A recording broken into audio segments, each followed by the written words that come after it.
Olá, eu sou o professor Márcio Miguel e vamos dar continuidade ao processo de independência do Brasil. Pois então, nós temos uma fase que começa em 1816, que é quando Dom João VI decidiu receber um grupo de artistas franceses. Isso deu origem à chamada Missão Artística Francesa, que trouxe artistas renomados como os pintores Nicolas Teuny e Jean-Baptiste Debré, além de escultores, gravadores, arquitetos e outros especialistas. Além de ajudar na fundação da Escola de Artes, a atual Escola de Belas Artes da Universidade do Rio de Janeiro, os artistas produziram é, um importante registro da história do Brasil, bem como da natureza e do meio ambiente do país. Você pode observar essas duas imagens. A primeira imagem aborda a escravidão por serviço. Eles estão aí trabalhando em praça. E a de baixo mostrando o cotidiano da elite brasileira, no qual temos aí o jantar e o convívio com a escravidão que era tão presente. Outro ponto importante que nós temos seria a Revolução Francesa. Seria o nosso Estado com o objetivo de declarar a independência. Não é a primeira vez que um Estado tenta declarar a independência. Nós tivemos a província de Minas Gerais, que foi uma tentativa de declarar a independência, mas não passou da fase de conspiração. A segunda província que tentou declarar a independência foi a Bahia, mas também teve dedo duro e não passou da fase de conspiração. E Pernambuco, que foi a terceira província a pensar em declarar a independência, também teve um dedo duro, mas conseguiu passar dessa fase de conspiração, declara independência e passa 75 dias sendo o país de Pernambuco. Esta bandeira foi criada em 1817 e ela tem 3 estrelas, representando estados que apoiaram Pernambuco nessa luta. Hoje, a nossa bandeira de Pernambuco tem apenas uma estrela. Para que a gente possa entender esta revolução, nós temos algumas causas importantes. A primeira é que nós tínhamos naquela época a crise açucareira e de algodão. O açúcar ele estava em crise devido à concorrência com o açúcar das Antilhas. E o algodão estava em crise por causa da concorrência com os Estados Unidos. Além disso, nós temos naquela época altos impostos. Devido à corte portuguesa vir para o Brasil, aumentou os impostos para manter o luxo e a corte neste país. Por exemplo, naquela época, Pernambuco começa a pagar taxa de iluminação pública do Rio de Janeiro. Então, isso vai fazer com que a elite pernambucana fique muito descontente com a família real aqui no Brasil. Um terceiro tópico é que a elite local perdeu o poder político da província. Pernambuco tinha a elite no poder e, de repente, quando a corte portuguesa chega ao Brasil, o príncipe Dom João VI ele resolve trocar a liderança pernambucana por líderes portugueses de sua confiança. Então, isso vai trazer a insatisfação desse modelo. O quarto tópico é que, um ano antes da Revolução, ocorre uma seca severa aqui em Pernambuco, que atrapalha a economia e ainda piora a situação das pessoas. Uma boa parte começa a passar fome. E o último tópico seria a influência do iluminismo. Ora, o iluminismo já vinha aí lutando por essa base de liberdade, igualdade e fraternidade. Tanto é que a Revolução Pernambucana também é conhecida pelo nome de Revolução dos Padres, pelo fato de que os padres foram um dos responsáveis por trazer as ideias iluministas. Outro grupo importante que trouxe as ideias iluministas para o Brasil foi o grupo da maçonaria. Então, se você prestar atenção, a Revolução Pernambucana ela foi uma revolução de elite. Foi a elite que participou de todo o movimento.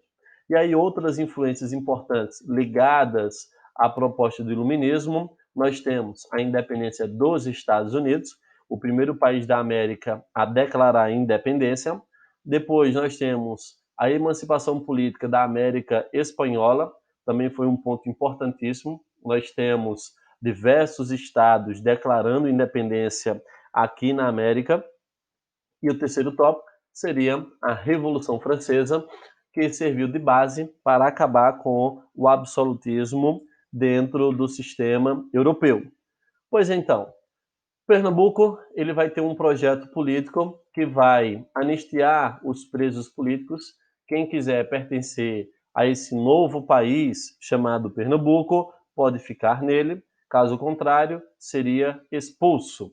Nós temos a proposta de montar uma república aqui em Pernambuco, lembrando que é uma república elitista. A abolição dos tributos reais, nós temos extinção dos títulos de nobreza, e agora começam algumas confusões, que é relacionado à escravidão. Nós sabemos que o projeto político de Pernambuco era um projeto elitista, tanto é que quem vai participar do poder basicamente vai ser a elite do comércio, a elite agrícola, sobretudo canavieira. Eu vou ter os magistrados, padres e militares. São esses 5 grupos que sobem ao poder para implantar o projeto político pernambucano. E aí, nós sabemos que a influência de Pernambuco, como você pode observar no mapa, ele extrapola os limites da nossa província, pega aí um pouco da Paraíba e do Ceará, e a revolução ela não dá certo porque nós tivemos o despreparo dos chefes da revolução. Isto é, não teve tempo de preparar a revolução. Não tinha armas, não tinha pessoas. O Pernambuco não recebeu nenhum apoio externo. Mandou pessoas para buscar apoio nos Estados Unidos, comprar armas na Filadélfia. Nós tivemos pedido de apoio à Argentina, à Inglaterra, mas nenhum desses países quis ajudar ou reconhecer a nossa independência. Outro problema gravíssimo foi o desacordo sobre a escravidão. A elite pernambucana não queria acabar com a escravidão. Logo, não chamou esse grupo para compor o exército pernambucano e lutar contra os portugueses. Nesse caso, o empenho da repressão. Portugal vai mandar tropas por terra e por mar. Outro ponto importante é que os canavieiros, que hoje é o estado de Alagoas, se voltam contra os pernambucanos e apoia Portugal nessa empreitada. Neste mapa, você pode ver então as tropas monárquicas enviadas da Bahia, que vai passar por essas terras que hoje é Alagoas, e ainda vem uma frota naval do Rio de Janeiro que vai cercar o Recife. Nesse caso, as lideranças são presas, alguns são acusados, outros mortos, e a revolução é abafada e dura 75 dias. Como punição para Pernambuco, ele teve uma perda territorial. Como você pode observar no mapa, foi criado o estado de Alagoas. No mapa você pode ver com o nome de Comarca de Alagoas, desmembrada em 1818. Essa então foi uma das consequências da Revolução Pernambucana, foi perder território. Pois então, nessa confusão que está acontecendo nesse processo de independência, alguns estados querendo declaração de independência, outra situação problemática que Portugal tem que controlar vai ser uma revolução do Porto que acontece em Portugal. Depois da morte da rainha I, o Dom João foi coroado rei de Portugal em 1818, assumindo o título de Dom João VI. O novo rei passou a receber uma pressão ainda maior para retornar a Lisboa, mas o monarca insistia em permanecer na América.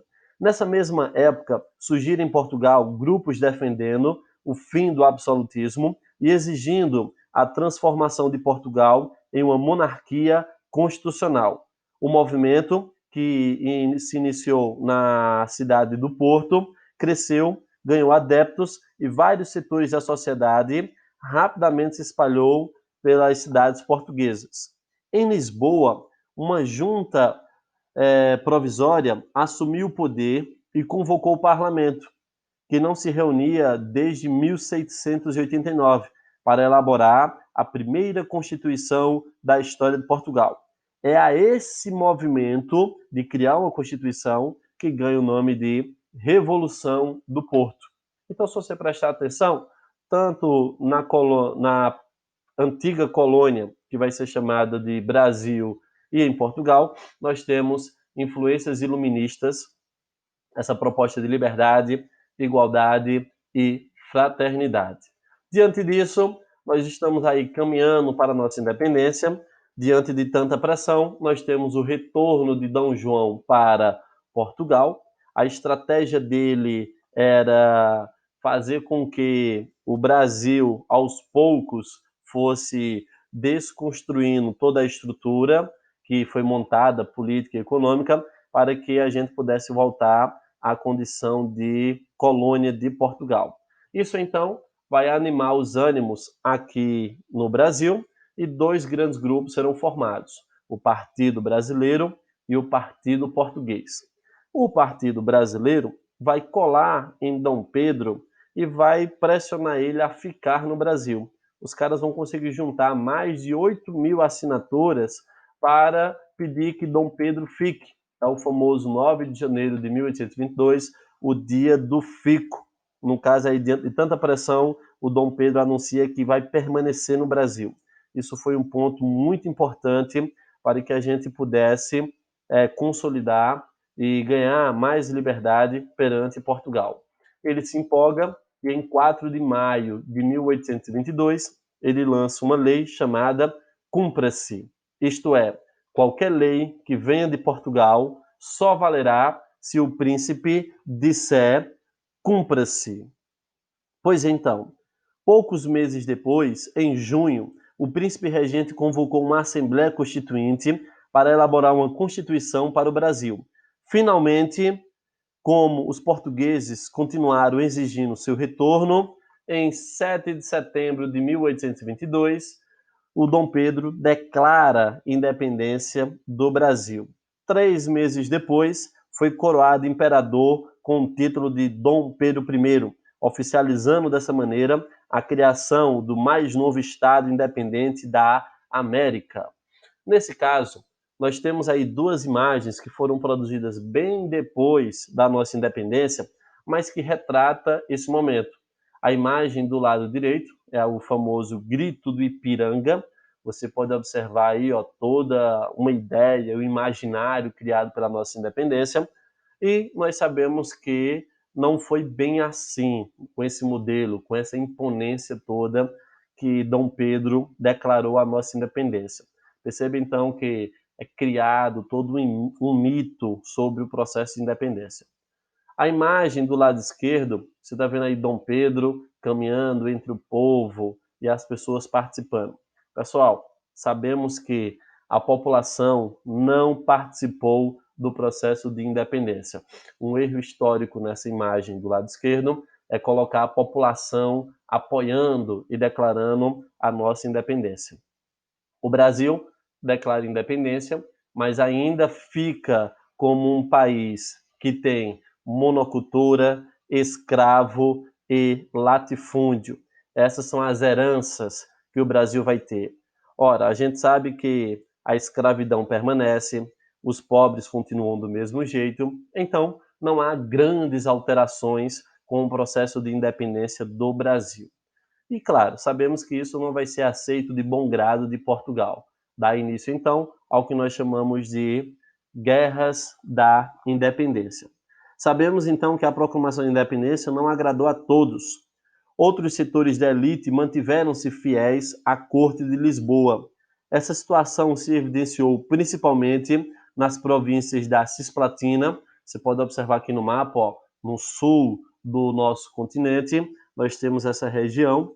Tivemos ainda conflito na Bahia, Pará, Maranhão, Piauí, Ceará. E todos esses conflitos são baseados nesses dois grupos. O exército, que era português, ele acabou rachando e ficou um modelo que seria o exército brasileiro versus o exército português. E claro, nós sabemos que para cada região dessa, o governo brasileiro acaba ganhando o apoio de mercenários estrangeiros que consegue conter essa resistência e derrotar as tropas do Império. A vitória das tropas governamentais impediu que o território brasileiro se fragmentasse, diferenciando do que ocorreu na América Espanhola.